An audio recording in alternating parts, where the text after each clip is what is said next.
regardless of the joy it has often been known to bring. To suggest that just about everything going down on our screens or behind the scenes when it pertains to the land of All Elite is absolutely perfect at this current moment in time would be as foolish as underestimating a certain freshly squeezed star with a penchant for pockets. And while the exciting promotion has routinely found a way to silence its critics time and time again through many an enthralling narrative and electric in-ring performance, ignoring the following signs of danger could ultimately end up spelling trouble for Khan and the gang in the not-too-distant future. Gareth here from What Culture Wrestling, and here are 10 signs AEW could be in trouble right now. Number 10, no real debut plan past a couple of weeks. Pretty much from the second just about any talented face wanders out of another well-known promotion's doors, the concept of them rocking up on AEW's shores to the sound of that all-important PAP is relentlessly theorized and fantasized over until it becomes an often inevitable reality. And while the sight of everyone from Andrade El Idolo to Samoa Joe bulldozing their way into an already stacked AEW roster did still bring an expected wave of buzz initially, the likes of these stars in particular act as an indictment on Tony Khan's ability to consistently maintain his new signings momentum past their first few weeks of being All Elite. That's not to say the All Elite president is completely incapable of setting up new faces for a compelling run on his shows, with CM Punk and Bryan Danielson, for example, both doing just fine down the road. But time and time again, Khan has displayed a lack of foresight when it pertains to the signing of admittedly gifted workers to his burgeoning brand, and that's now led to increased skepticism with each new addition to the roster. Number 9, production and timing issues are still prevalent. It has to be said that a few production blunders were to be expected of a fledgling company still finding their feet on the televised stage. However, fast forward nearly 3 years on from AEW's TV debut, and Tony Khan's company still has an unfortunate habit of falling short when it comes to the effectiveness of certain high-profile stunts and execution of live TV. From timing issues resulting in hastily rushing off the air, or should-be career-making moments not being given room to breathe, to Chris Jericho's recent bump onto a barbed wire platform not quite delivering a shocking visual due to feeling a touch cheap. It still feels like AEW haven't quite ironed out all the kinks when it comes to much of their all-round presentation. Now, this is to be expected of a company who ambitiously aim high and push limits each and every week, but there's no escaping the fact that the All Elite brand loses a touch of sparkle every time these frequent instances of poor time management and other production gaffes rear their heads. Number 8, a hit-and-miss commentary corner. For many, good old Jim Ross understandably sits as the all-time great when it comes to the art of calling the action in between the ropes, with his unmistakable drawl adding prestige to some of the most legendary occurrences ever to be committed to wrestling television. In recent times, however, his performance on the AEW product has been patchy at best. On form, JR can still deliver the goods and add dramatic weight to just about any moment he sees fit. Yet therein lies the problem. For every glorious selling of a chilling heel turn or ascending to the top of the mountain, the cowboy hat boasting icon has also found the time to pick needless holes in officiating and contests that he should be protecting/elevating. Combine this with a commentary booth that seems to annoyingly shift by the broadcast, and Tony Khan finds himself with the unenviable task of likely either having to shelve one of the most adored voices in the game, and some other often jarring guest commentators like a certain excessive Le Champion, or just grit his teeth as his product continues to be buried or weighed down by a regularly hit-and-miss supporting vocal cast. It's not all bad though, because Excalibur and Taz are still awesome, and the more regal the better. Number 7, zero follow-up for the most compelling story they have. Handing Maxwell Jacob Friedman a live microphone in the wake of one of the most engaging, seemingly real-life sagas of recent times, following on from his Double or Nothing FanFest no-showing, felt like one of the most inspired decisions in company history on June 1st Dynamite. Yet here we are almost 2 months on, and MJF hasn't so much as been mentioned on All Elite programming ever since. Now sure, this could all be part of some elaborate ruse designed to add further drama and heft to his eventual comeback. That being said though, perhaps the recent lack of Maxwell reference or appearance is a sign of things once again souring behind the scenes, and the most sought-after talent working today is in fact still angling for a departure at this current moment. Either way, with each passing week of MJF-less TV, it's starting to feel more and more like AEW may have actually missed the boat on one of the most absorbing developments yet in their company's short history. Number 6, overdoing the big surprise leads to diminishing returns. While next to nobody would be in a rush to turn down the prospect of an unexpected and exciting arrival thoroughly changing up the system, you can't have too much of a good thing, and that's what All Elite fans/Khan himself have discovered the hard way in recent months. Take a look at AEW's recent partnering with New Japan Pro Wrestling in the lead up to the long-awaited Forbidden Door crossover pay-per-view, for example, and the many mesmerizing names finally stepping through the titular object to increasingly diluted responses. Even just a year ago, the idea of Hiroshi Tanahashi, Kazuchika Okada, and Will Ospreay all exploding onto Dynamite would have been the stuff of dreams. But in the wake of everyone from Johnny Elite to W. Morrissey pricey, while serviceable and talented in their own rights, or being frequently carted out to cheap paps, the concept of a mind-blowing shock appearance has been hoarded out to the point of exhaustion currently. If Khan is weighing up the prospect of again adding even more surprising names to the mix at this year's All Out, to the sound of glorious roars of approval, then he'd probably be wise to steer clear of spamming the huge surprise button for the next few weeks. Just a thought. Number 5, too many belts, not enough time.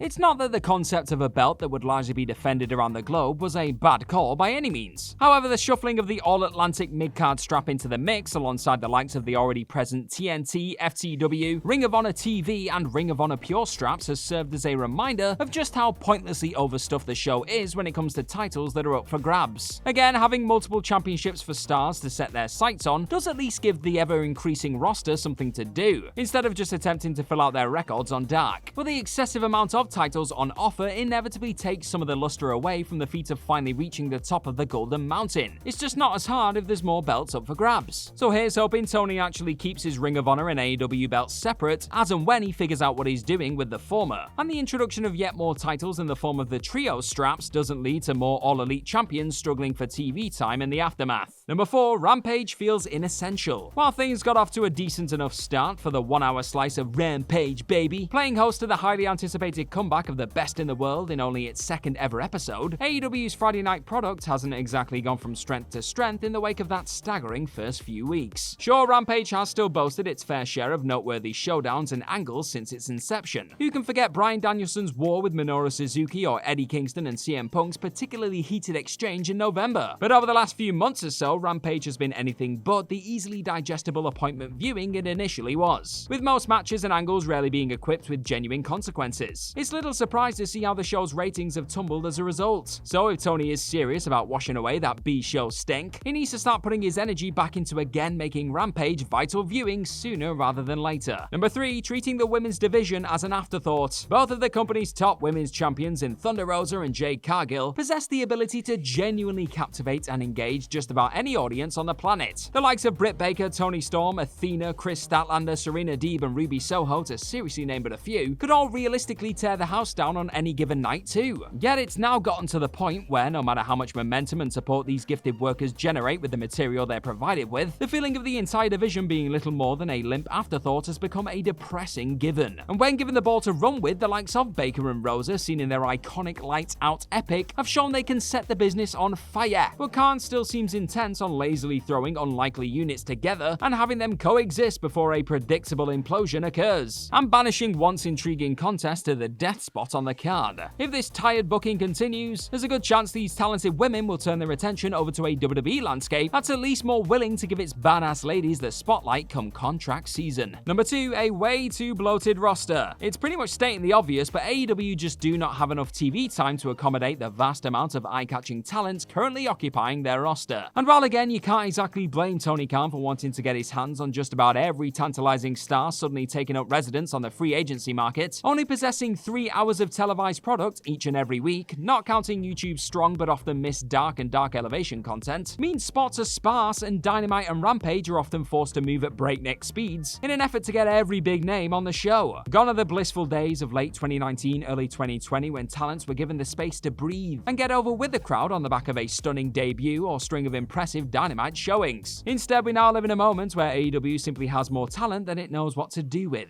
frequently reducing one-time main event players to enjoyable background characters. Looking at you, Hangman. While TK tries to stuff his latest huge get into a crammed TBS or TNT showing. Number 1, communication breakdown. The all-elite problem that perhaps needs to be resolved quickest comes in the form of the increasingly prevalent grievance of lack of communication when it comes to Tony Khan and his ever-growing list of talent. Among the stars of AEW past and present who have expressed these concerns recently are former Ring of Honor World Champion Jonathan Gresham, Marco Stunt, Brian Cage, and Joey Janela, with Gresham in particular being pushed to reportedly requesting his release on the back of communication troubles and frustrations with the Ring of Honor / AEW president. The fact these complaints are popping up more frequently as of late suggests the company needs to address and reevaluate its talent relations department and process of communication altogether before more disgruntled stars lead to a potentially toxic workplace. How Khan takes these recent issues on board and adapts his team's way of working accordingly could very much set the tone for his wrestling empire going forward. And that's our list of any other signs AEW could be in trouble right now. Let us know all about them in the comment section right down below, and do do not forget to like, share, and click on that subscribe button while you're at it. Also, if this kind of thing is your bag, then head on over to whatculture.com and find some more incredible articles just like the one this video you're watching right now is based on. I have been Gareth, as always, from What Culture Wrestling. Thank you very much for clicking on this video today, and hopefully I will see you very, very soon. Bye-bye!